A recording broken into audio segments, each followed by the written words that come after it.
खौसेथि बर' सुबुं आफादनि जिथि गायसन सान बे गायसन सानखौ प्रत्येक बोसोरावनो जोङो मिरुयै अबेबा मोनसे जिल्लानि सिङाव जों फालिबाय थाबोदों। देग्लायबो जोङो खौसेथि बर' सुबुं आफादनि जिथि गायसन सानखौ गलाघाट जिल्लानि सिङाव थानाय नैबे तेलिसालाव जोङो सानसेनि हाबाफारि लानानै खुंदों। इतिमध्ये जोंना माखासे हाबाफारि जालांबाय।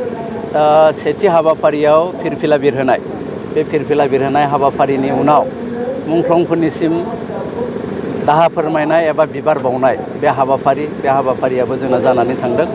जोङो थांनाय बोसोरनिफ्राय मोनसे हाबाफारि लादों जे जायफोर जिल्लायाव खौसेथि बर' सुबुं आफादनि जिल्ला आफादफोर दङ, बे जिल्ला आफादफोरनि बेन्दोङाव थानाय जोंनि मिरुनि बेन्दोङाव थानाय गासैबो जिल्लाफ्राव जोङो रोंगौसा फरायसाफोरखौ सायख'नानै जे बरायनाय हाबाफारि बेखौ लादों।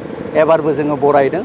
बिसेसके बर' बिजोंनि 10 मेट्रिक आनजादनि उथ्रिनाय फरायसा, बिनि उनाव बर' फरायसा नाथाय गुबुन बिजोङाव फरायनाय बेबायदि 10 आरो हायार सेकेन्डारि आनजादाव उथ्रिनाय 10 फरायसाफोरखौ जोङो दिनै नैबे जोंनि गायसन सानजों लोब्बा लाखिनानै जोङो बरायदों। बेनि उनाव जोंहा मोनसे गेवलां मेल दसे उनाव जागोन। बे गेवलां मेलाव जोंहा गाहाय आलासि महरै बिटिआरनि मानगोनां बुंथिगिरि कातिराम बर' बिथाङा गाहाय आलासि महरै थागोन। बर' थुनलाइ आफादनि मानगोनां गाहाय नेहाथारि नीलकान्त गयारी बिथाङा जोंनि फिरफिला बिरहोनाय हाबाफारिनि जर'खा आलासिमोन। बिथाङा जोंजों बाहागो लादों। आरो बर' कछारी अनसाय गावहायुङारि खुंथायनि मानगोनां डिपुटि CEM रमिय' नार्जारी बिथाङा जोंनि गेवलां मेलनि बेखेवगिरि आलासि महरै बाहागो लागोन। आरो सरुबोथार समस्तिनि मानगोनां MLA बिश्वजित फुकन बिथाङा जोंजों बे गेवलां मेलाव बाहागो लागोन। नायदो जे बबेबा मोनसे हारिनि मावनां हाबाया थि जाया, प्रब्लेमा गोदान गोदान सोमजियो।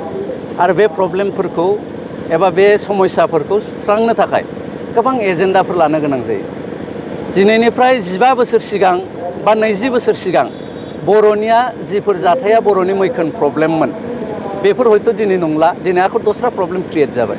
थ' ओंखायनो आङो बुंनो थाङो जे खौसेथि बर' सुबुं आफादाबो जि समाव जों दाजादोंमोन 2014 मायथाइयाव, बे समनि जि थासारि आरो बे समनि बर'फोरनि मावनांगौ हाबानि जि डिमान्ड, बे डिमान्डआ दिनै 10 बोसोरनि उनाव एसे सोलायफैदों।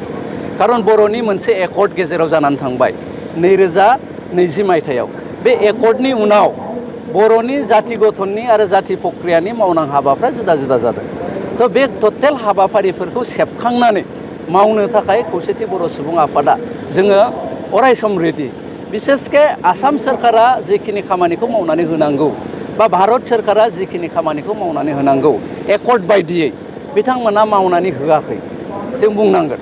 जे माखासे हाबाफारिखौ मावबाय, जेरै हमनानै ला बर'नि मोनसे काउन्सिल BKWSC बेखौ जोनोम होबाय। खिन्थु जोनोम होनायानो जथेस्थ' नङा। जोनोम होनायनि उनावबो माखासे हाबाफारिफोर थायो। जेरै गामिखौ जोंना नटिफाइड होनानै समस्ति दानानै इलेक्सन प्रक्रियासिम लांनानै बेखौ गोजोर मोनसे सोरखार दानाय, जि समावनाखि जोंहा मोनसे गोहो गोनां एबा इलेक्टेड बडि फैगोन, बे समा एसे गोबाव दंबावो। दा ओंखायनो जों जोंनिफ्राय आसाम सोरखारनि सायाव खुद्रिनायखौ जों देखायबाय थादों। थ' जोनोमल' होदों जायाखै। दिनै गोबाङा गोबां प्रश्न खालामदों, जोंहा फान्ड गैया। गोबाङा सानो रायजो राजाफ्रा जे BKWSCआ मोनसे आबुं सरखार आरो बिथांमोनहा मोनसे फान्ड दङ, मिसिं अट'नमास काउन्सिल बायदि। जोंहा खिन्थु रां बावजा गैया। जोङो मा मोनदों? Financial Ed. बे फाइनान्सियेल एडआ 13.5 crore।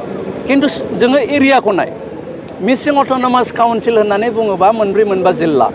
खिन्थु जोंनि जि BKWSC 22टा जिल्ला, थ' एरियाफ्रा गोबां। थ' ओंखायनो जों जोंनिफ्राय होनबाय थादों आसाम सोरखारखौ जे बेल' जों जाया, बे फाइनान्सियेल एडजों जों थाबाय थानो हाया।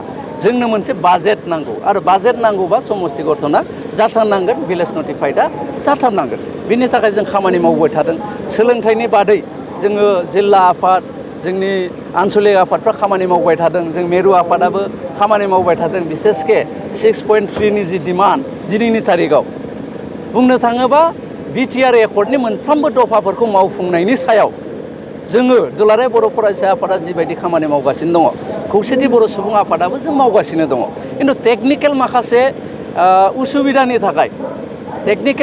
उसुबिदानि थाखाय जोङो दिनैसिमहालागै जोंनिफ्राय थांनाय समफ्राव खौसेथि बर' सुबुं आफादा जेरैबायदि मुभमेन्टनि खामानिफोर लादोंमोन हाबाफारिफोर लादोंमोन जों बेखौ लायाखै खिन्थु जोङो जोंनिफ्राय बुंगोन आसाम सरकारखौ जोङो दा बुंदों जिहेथु जोङो नोंथांमोननि सायाव बिसास लाखिनानै दङ गतिके जोंनि बिसासखौ बायनो दाहो आरो जोंखौ धैर्यनि परिखा नायबाय थानाङा जों आसाम सरकारखौ होनबाय थादों धैर्यनि परिखा जोंखौ लाबाय थानाङा जोङो फिसा फिसा हाबाफारि 500-600 गानि स्कुल प्रभिन्सियेलाइज खालामनांगौ आसाम सरकारा बेखौनो खालामा बिनि अनगायै नायदो फरेस्ट राइट एक्ट जिथु एक्टआ मावजाथारनांगौ भारत सरकारनि गुबुन गुबुन जायगायाव मावबाय बेखौ मानो मावा फिसा खामानि भिलेज नटिफाइड खालामना होनाया फिसा खामानि मानो मावा नैबेफोरखौ लानानै जोंनिफ्रायबो बोराबनाया दङ खुद्रिनाया दङ जोङो आसाम सरकारखौ स्पष्ट होनदों बेबायदि नितियाव थांबाय थायोबा जोंबो खौसेथि बर' सुबुं आफादा गाबोन समफोर जोंनि नितिखौ सोलायनानै आलादा रोखोमै जोंबो खामानि मावनो गोनां जागोन आरो बेबायदि खामानि मावनो गोनां जायोबा